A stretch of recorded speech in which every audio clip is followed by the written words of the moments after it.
অর্জিত বিজয়কে নষ্ট হতে দেয়া যাবে না, হারানো যাবে না দেশকে সুস্থ ও ভালো করার সুযোগ, এমন মন্তব্য করেছেন বিএনপির মহাসচিব মির্জা ফখরুল ইসলাম আলমগীর।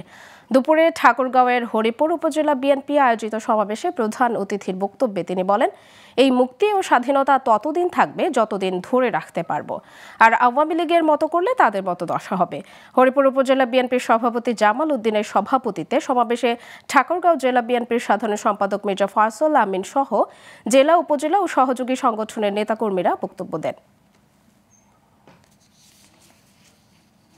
কিন্তু মনে রাখবেন, এই মুক্ত সেই পর্যন্ত মুক্ত থাকবে, স্বাধীন থাকবে যতদিন আমরা এটাকে স্বাধীন রাখতে পারবো।